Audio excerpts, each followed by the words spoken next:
one more time, I think we are live.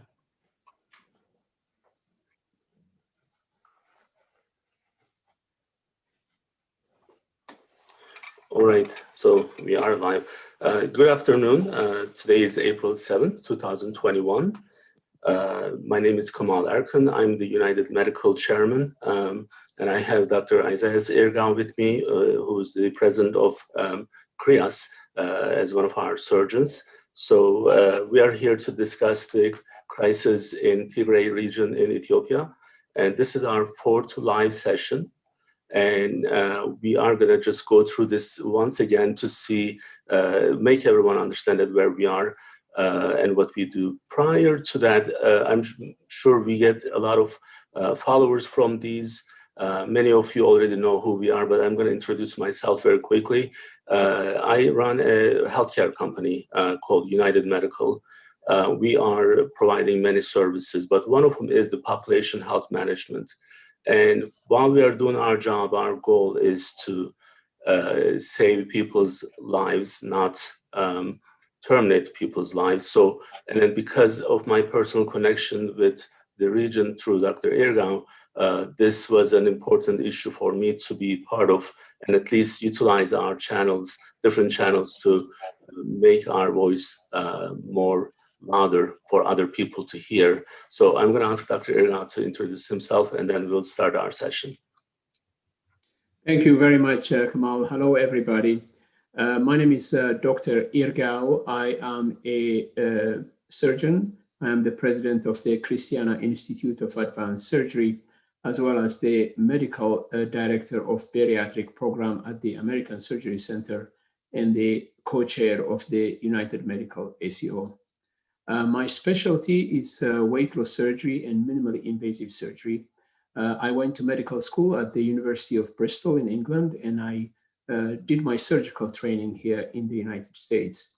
I'm actually originally from Tigray, and I left my area of origin actually many years ago during another war to escape the brutality of war. In fact, as I mentioned in previous sessions, my own father was killed in our house by the similar soldiers to the ones who are now waging war against the people in Tigray in our house. And I had to escape due to that war to the Sudan and make my way to where I am right now.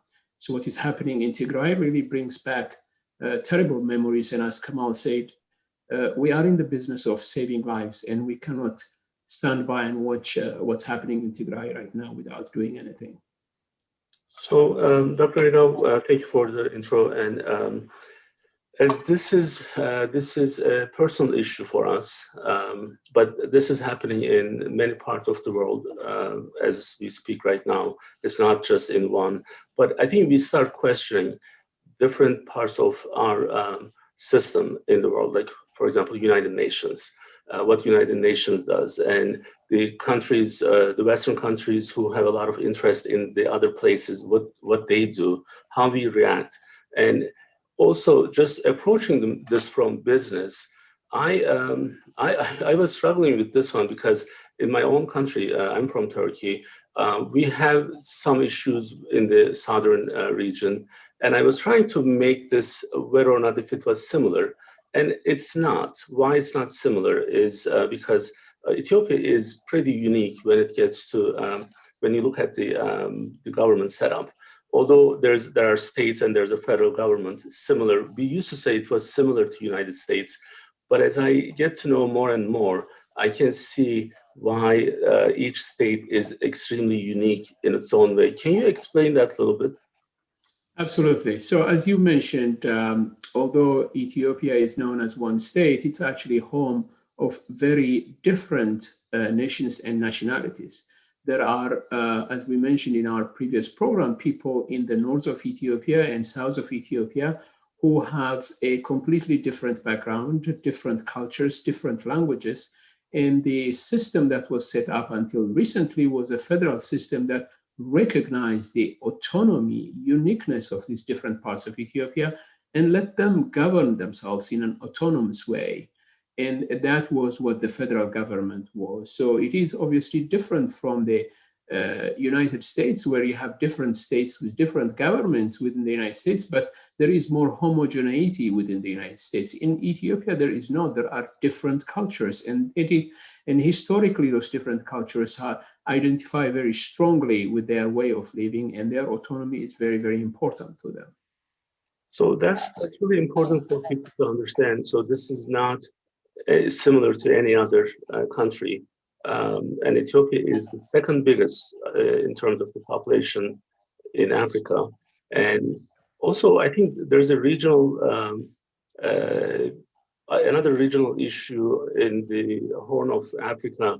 What's happening these days? I mean, just recently, what happened with the Evergreen on the Suez Canal. So they actually really you really understand how important these regions are. And I was trying to kind of understand what was really happening. So we were going to do this session on Sunday. So I called Dr. Ergon and I said, look, I'm doing the current situation and ideal state analysis, which I utilize that for my business all the time. And it can apply to many of the different things that if in your life, you can always look at it in a way that what's the current situation and where you want to be. That's your ideal state. So, and I kind of couldn't understand what really should be happening. And then I had to go back and reread some of the stuff again and again, and then talk to Dr. Ergon a little bit more. And then I understand there's something just really obvious, but it's also hidden so nicely, so that many people don't really understand. The issue is actually the writing was right on the wall. This was coming. No one probably should have been surprised, because they were actually building this since 2018. So I do want to kind of give a little bit background on this issue, so then people can understand a little bit more.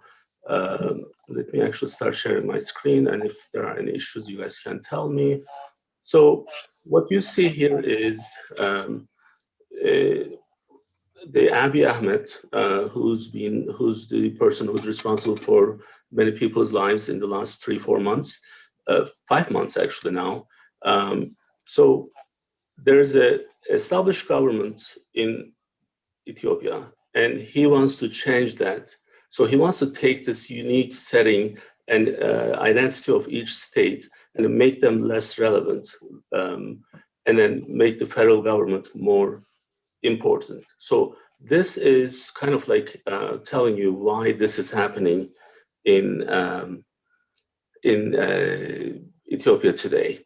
Now, well, of course, the Tigray, they were, although this is 6% of the population, they were the leader of the coalition for a long time, and they enjoyed being in charge for a long time. So I think that kind of like understandable. Now, what made this more complicated is the third party that we have here, and that's called Eritrea. So I have to be honest, until 5 years ago, I didn't know there was a country called Eritrea. One day Dr. Ergon was explaining to me some of the stuff back home. We were planning to build or partnership with one of the hospitals there, and then I need to get more, and then just this new country was introduced to me. So then apparently that country is one of those states of Ethiopia who was in a civil war for 30 years. And then as soon as that was over, from 1998 to 2000, there's a big conflict between Eritrean government and the Tigray-led coalition party. So that's kind of like how they are kind of connected with these three pieces. There is Ethiopia, there is Tigray, and then there is Eritrea from the north, who has there's an animosity of 20 years because their relationship was never good. So then all of a sudden we have this new new country, which is not, when you have a civil war, other countries wouldn't get involved. That's why it's called civil war, right? So, but then another country you are inviting that you used to fight, and then now this is making the situation, the Tigray situation, extremely difficult for people to live their lives. So that's kind of like, in a nutshell, how I kind of connected them. But what I wasn't able to do is not understanding why Abiy, how he became a prime minister. Now, Dr. Ergon, you explained that to me, and I want other people to kind of hear it in simple terms. How is he the prime minister if he was not elected? So that's very interesting, Kamal. So in Ethiopia, with the federal system, they don't elect the prime minister directly, they elect a party. So the party that wins then selects somebody to become the head of the government, right? So until 2012, actually, the leading coalition that won the election several times was led by a man named Meles Zenawi. He passed away of cancer in 2012.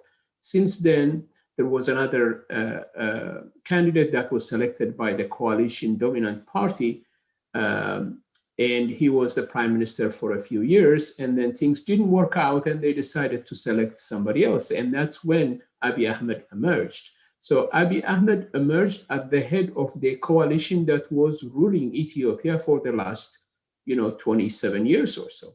But then when he came to power, he had ideas very different from the coalition party. In fact, he dismantled the coalition party and set up his new party that he called Prosperity Party. And then he asked the different members of the coalition to join this Prosperity Party. All of them did, except for the TPLF, which is in the Tigray regional government. And they said, no, you can have your Prosperity Party, but we don't agree with what you want to make of Ethiopia, so we will not participate. And they became an opposition party de facto.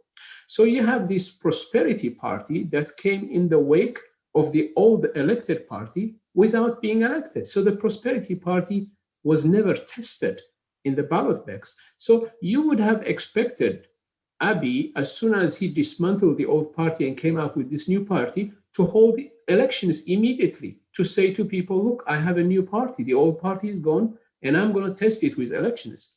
Well, he did not do that. Not only he didn't do that, but when it came to the election time, regular election time, he decided to even postpone that with the excuse of the coronavirus. That was one of the main contentious issues with the TPLF, because the TPLF said, look, the old party that was elected is now replaced by a new party. This new party should have been tested immediately as it was formed with an election. You didn't do that. But then there was a regular election coming up, and you've decided to even push that further. So you're extending terms of this unelected party further. That was a huge issue. I was content. And of course, you cannot blame the TPLF for really arguing for that, because they needed the mandate of the Ethiopian people to ratify whether this new party, whether this new prime minister has the popular vote or not. So, but before that election could be undertaken, we ended up with a war that was aimed at, surprise, surprise, pushing away, getting rid of the single opposition party that was there, which was the TPLF in Tigray. It wasn't even the opposition party. It was the party before. So then, absolutely, forced to be the other party. Opposition party, absolutely, pushed out. Like, I don't want to play here anymore, so I'm going to have my own sandbox. So then I'm going to call you the neighbor. So that's exactly. Who does he represent? Like, who is supporting him? So like, just to give you an example from Turkey, and the situations in United States as well. But every time there's some stuff happening a little bit out of ordinary. In fact, these days it's happening already. There's the army, the Turkish army is always kind of like that alternative there, and then they would support some groups. So is that similar in Ethiopia? Is there some group that's being supported?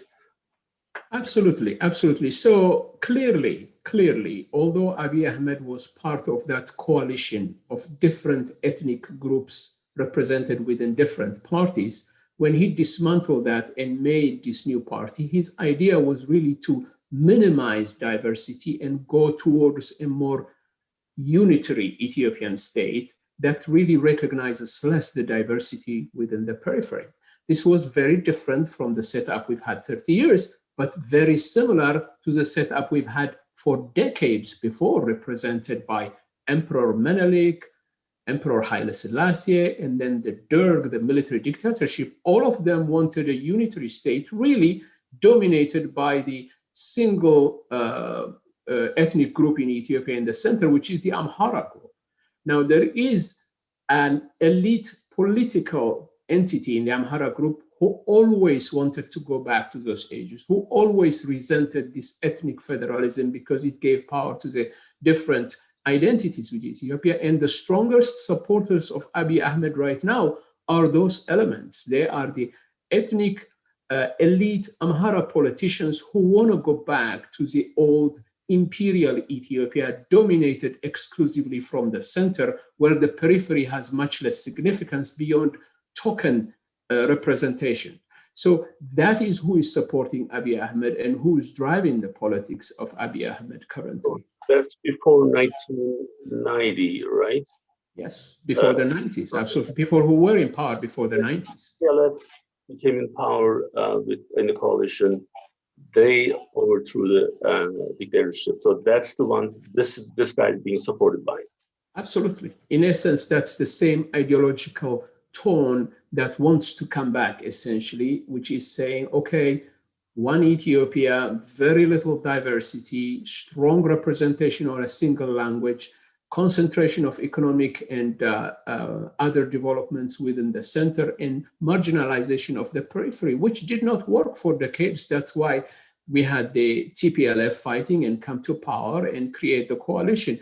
And interesting enough, that you may have seen from your readings, Kamal, when the TPLF was in power through that coalition, Ethiopia's economy was growing by leaps and bounds. It became one of the most prosperous countries in Africa. It used to be known for famine during those decades of Haile Selassie and then the Derg, and we haven't seen famine for decades. In fact, beyond the economic growth, you've seen Ethiopia coming up, really lifting millions of people off poverty, really meeting many of the millennium goals of the United Nations in terms of reducing child mortality, in terms of increasing literacy levels, and in terms of really giving more access to healthcare and other things to the vast majority of Ethiopians. They achieved that, surprise, surprise, by recognizing the autonomy and diversity of people and letting all those peoples in Ethiopia really work hard within their own localities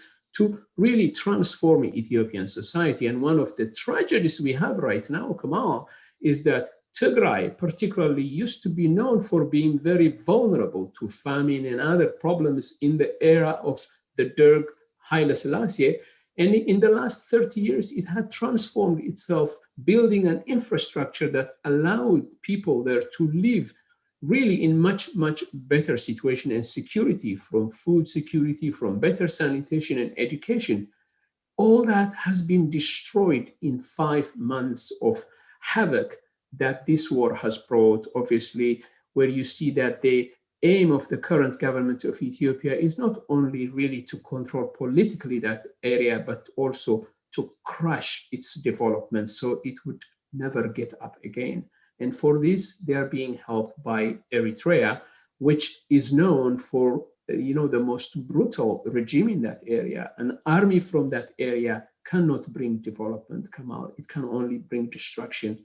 And sadly, that's what we're seeing now, that reports are coming out from humanitarian organizations and journalists that have been able to penetrate Tigray and have witnessed really destruction of an entire society, from its economy, from its healthcare, from its living, and also displacement of people being pushed out from areas where they live and being cleansed to give in to relocation of other regions, as it is happening from in the west and then the south of Tigray, essentially.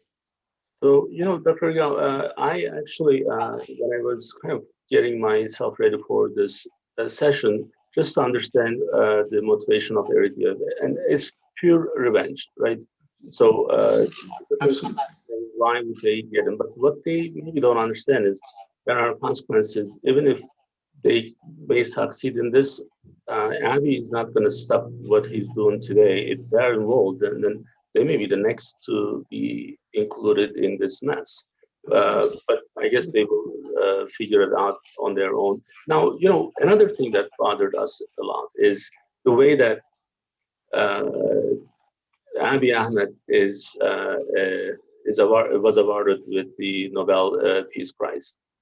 So that's Dr. Gao, when we were talking, and then you were just really kind of pointing out that this is an issue of not being prepared, like not a good preparation was done, and then I was trying to really understand if it's really that, or if it's something that we didn't see. So now understanding the last 20 to 30 years, that helped me to better understand what you were explaining. So there is a huge problem with the institution, with the Nobel Peace Prize institution. Absolutely. We sent them a letter, you and I, in February. They have not come back to us yet. They cannot miss this. Like, as a stranger outsider, so I would have maybe missed this because I need to do a lot of reading to understand what was happening. But as soon as I finished my homework, then I said, okay, there's a big animosity here. So let's just wait to see if this is a real peace, or if it's just the artificial one to make the area less relevant from the state government standpoint. So there must be a different motivation of these people. And that's why sometimes I'm worried about what may be behind this, and then what these people are capable of. So anything you want to add on the Nobel? Yeah, absolutely. So the Nobel Peace Prize was awarded in 2019 to Prime Minister Abiy Ahmed because of the peace agreement that he initiated and executed with Eritrea. Now, on the surface, this looks like good merit. You would say, okay, well, he's pushing through this peace process. That's a good thing. However, when you understand the issues we've talked about, when you understand that as soon as he came to power, Prime Minister Abiy wanted to change the politics of Ethiopia, and he needed to isolate, marginalize, weaken, and eliminate the main opposition to this, which was the Tigray regional government. To do that, he reached out with the one known enemy of the Tigray regional government, which is the government of Eritrea under President Isaias, which is a notoriously dictatorial regime from where people have been escaping in leaps and bounds because they cannot live there. Now he made peace. So on the surface, it looked like a good gesture, but the reason President Isaias really opened his arms to accept this peace proposal was because he knew he found an ally to destroy the TPLF. So our contention with the Nobel Committee, as we told them in our letter, is that you have failed to do adequate homework to understand that this was not a peace process. This was a war pact. It was a war pact that started after they signed the deal in Jeddah in 2018, because with that signature, you can see that their agreement is very vague, and yet they're making preparations. Eritrea was lifted of its sanctions restrictions, so it started building its army. It left its army on the border with Tigray. It never demobilized, and they made visits to each other's military base throughout these 2 years to prepare for this war. And they chose a date for their war, November 4th, which was the election in the United States when the world would be distracted.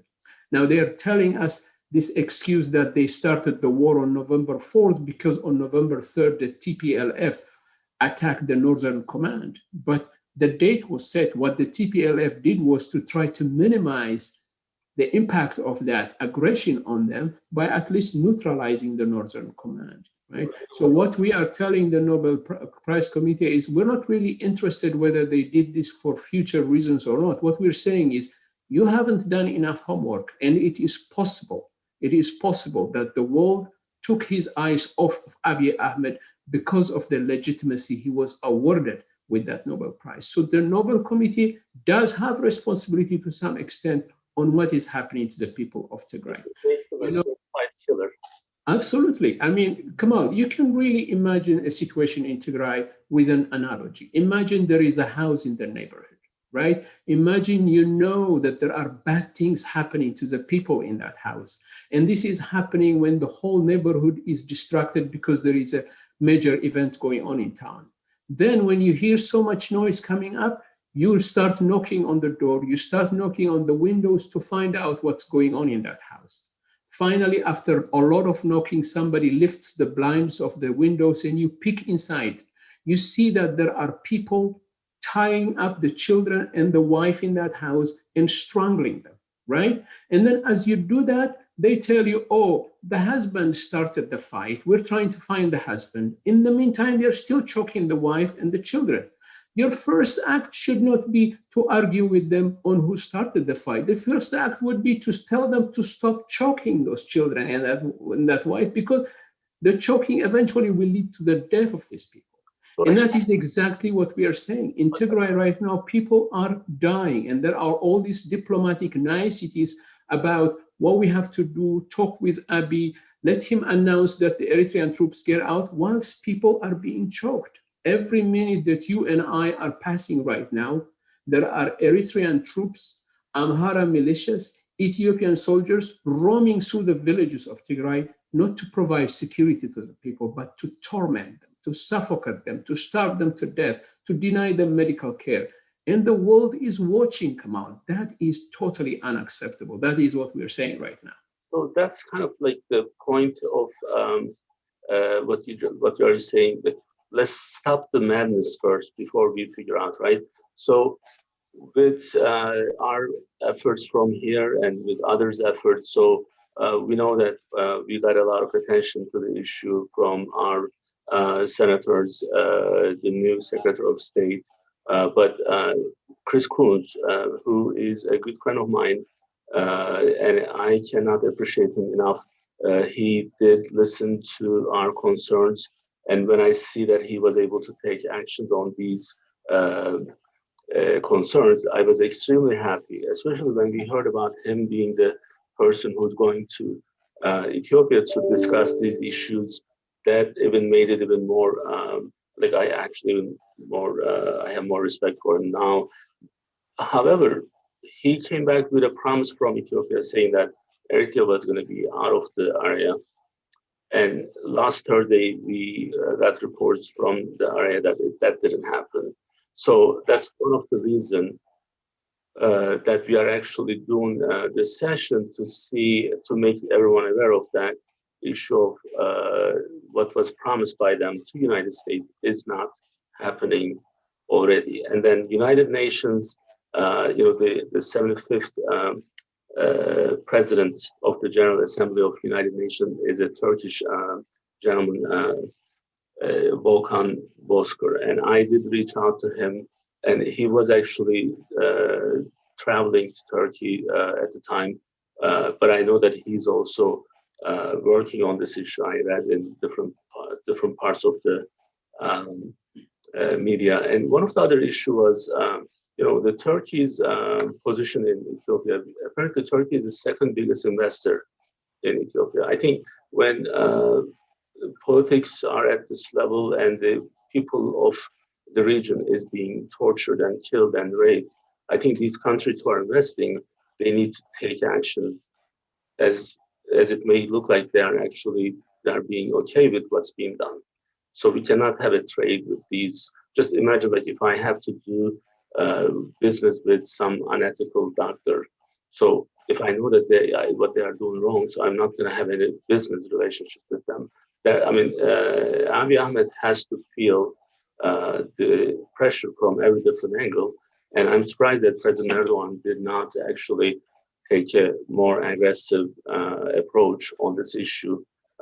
He used to say that the world is bigger than five. Well, this is time to use that again. It cannot be only if our people are being killed. This is everyone. This has to be for every other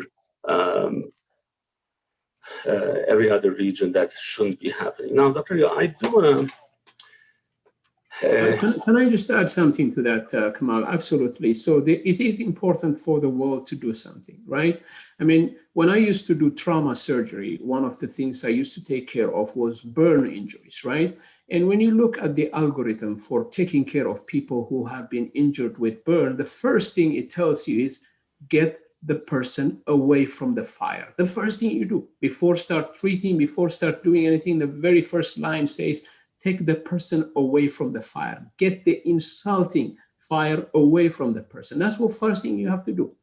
Now, with the attention we have in Tigray right now, the damage, the torture, the killing, the sexual violence that's being inflicted on the people is by the Eritrean army, the Amhara militia, right?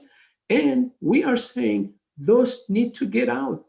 And we are thankful to people in the United States administration, to Senator Coons, who having really reiterated that. For the United States representative in the United Nations, she reiterated that as well.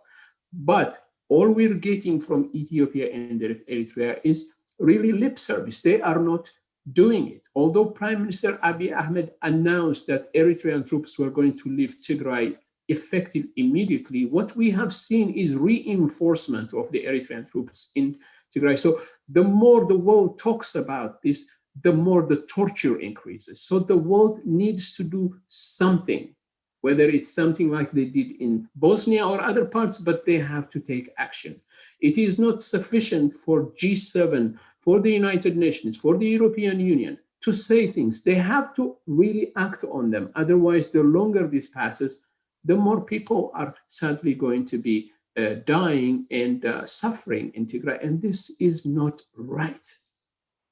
so it's not the time for a statement, but it's the time for action. Absolutely. So, Absolutely, Kamal. Absolutely. So from the audience, Tanner is helping me with some of the questions. You know, one of the problem people are asking how they can help. Well, listening to this and sharing these events, and then reaching out to your local officials would be a great support. In the form in the new age, the form of protest is not being on the street, but we have social media. We have to voice our opinions. We have to share with more people. But you know, again, Dr. Guy, I'm a full-time business person in healthcare. You're a full-time surgeon, but we are doing this. And then many people who are watching this, they may think that we have some political interest. We have nothing to do with any of these parties. Like, I don't even know who the TPLF. If you ask me who the president of that party is, I don't know. All I care about is what's being done is wrong, and here's why. And I was debating whether or not I should share this with with everyone, but we actually, you know, what we are trying to do in our lives, and then sometimes I feel maybe like so. I feel this unfair, unequal. It's just like justice is not there in some cases. So here's what I want to share with you guys. Now, don't make fun of me later on, but feel free if you do. So all these people are being killed today, right? We do this because we really do care with what's happening with people. This is not just limited to the people. So I don't have kids. I have this guy. Here's my puppy. Now, he is 13 years old, and